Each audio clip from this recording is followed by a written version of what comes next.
अस्सलाम वालेकुम स्टूडेंट्स। आज का हमारा टॉपिक है कंबाइनिंग प्रोबेबिलिटीज़। प्रोबेबिलिटीज़ को हम कैसे कंबाइन करते हैं। Probability of two events occurring together. हमारे पास इसका क्या कंसेप्ट है, जब दो इवेंट्स की जो प्रोबेबिलिटी है वो एक साथ अकर करती है। द प्रोबेबिलिटी ऑफ, और यहाँ पे देखें टू इवेंट्स की बात हो रही है। The probability of an event is the chance that the event will occur in a given situation.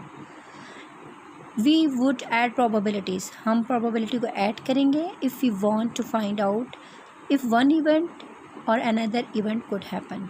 For example if we roll a die. अब इसका कॉन्सेप्ट हम समझते हैं इस एग्ज़ाम्पल से।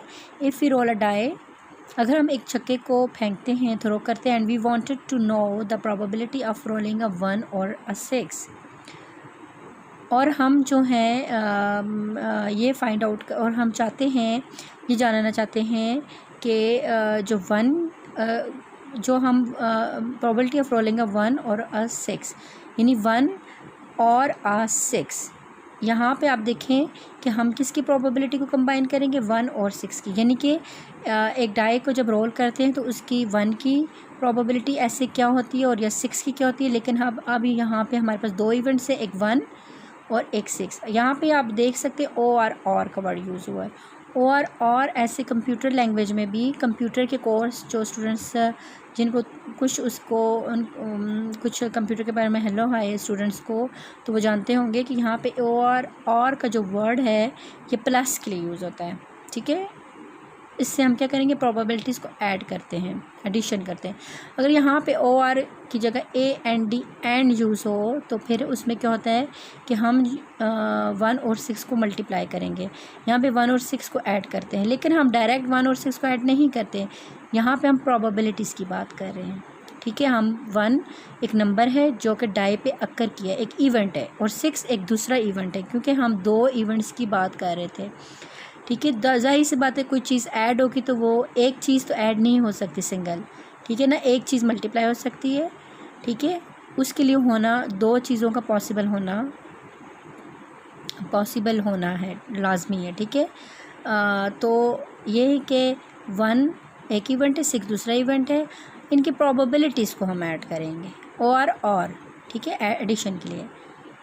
Then we would add the probabilities. अब यहाँ पे देखें, प्रोबेबिलिटी ऑफ रोलिंग अ 1/6, 1 की प्रोबेबिलिटी क्या है, 1/6 है। प्रोबेबिलिटी ऑफ रोलिंग अ 6, और 6 की भी प्रोबेबिलिटी क्या है, 1/6। ये सारी चीज़ें आप प्रीवियसली स्टडी कर चुके हैं, मैं आपको बता चुकी हूँ कॉइन के बारे में डिटेल में, और डाइस के बारे में। एक छक्के के आउटकम्स क्या आते हैं, और जब दो छक्के हम उसकी सैम्पल स्पेस, उसके आउटकम्स 36 आते हैं, और किस तरह बनती है। ठीक है, थेरेटिकली उनका क्या उनकी सैम्पल स्पेस बनती है, उनका क्या कंसेप्ट होता है, वो सारा मैं डिटेल में आपको पहले लेक्चर में पढ़ा चुकी हूँ।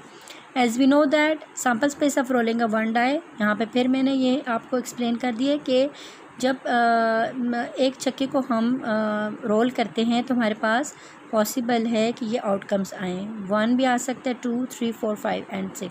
और यहाँ पे हम अभी जो कर रहे हैं 1 और 6 की प्रोबेबिलिटी, हम डायरेक्ट 1 और 6 को प्लस नहीं करेंगे।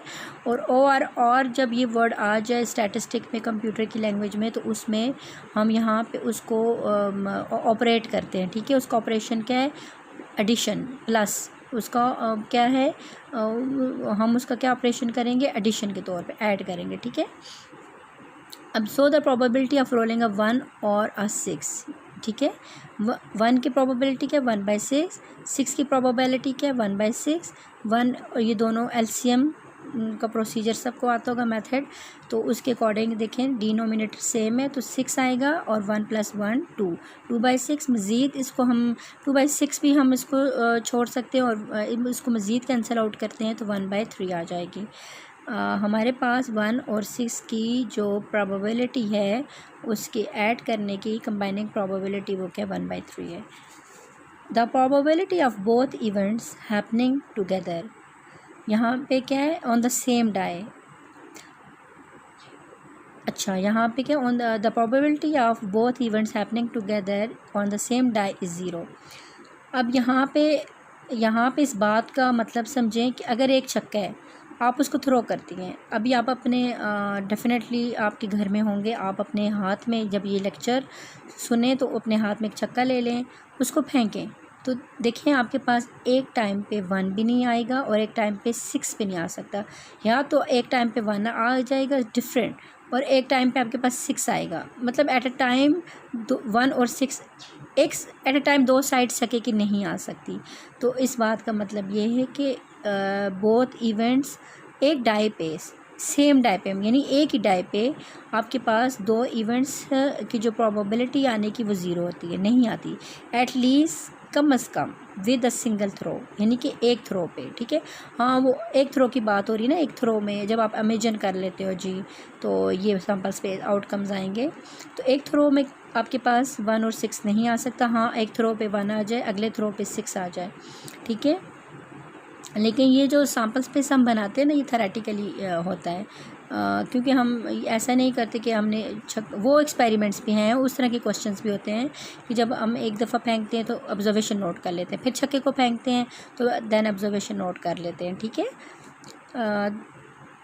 अच्छा, but if you wanted to know the probability of rolling a 1 and then rolling a 6, अब हम मतलब हम क्या चाहते थे कि हमने पहले 1 को रोल किया, तो उसकी पहले हमने छक्के को रोल किया तो 1 की प्रोबेबिलिटी की नोट डाउन की, and then rolling a 6, and when you would multiply the probability would be 1/6 multiply by 1/6। अब अगर हम इन दोनों को 1 और 6 की प्रोबेबिलिटी को क्या करना चाहते हैं, मल्टीप्लाई करना चाहते हैं, तो फिर इसमें हम क्या करेंगे, मल्टीप्लाई करेंगे, ठीक है। कंबाइनिंग प्रोबेबिलिटीज़ में हमारे पास ये होता है कि एडिशन का रूल भी यूज़ हो सकता है, और हमारे पास क्या हो जाता है, मल्टीप्लिकेशन का भी रूल यूज़ हो सकता है, 1/36 आ जाता है। Point to be noted that if you have or in the wording add the probabilities, if you have a and d and a, या फिर ठीक है, ये थोड़ा सा आपको बोल्ड हो गया, a and d and in the wording। अगर हमारे पास और का वर्ड यूज़ हो प्रोबेबिलिटीज़ के अंदर या कुछ स्टेटमेंट में, तो हम प्रोबेबिलिटीज़ को ऐड करेंगे, यानी प्लस करेंगे, यहाँ पे देख लें। और अगर हमारे पास a and d and use हो तो हम प्रोबेबिलिटीज़ को मल्टीप्लाई करेंगे।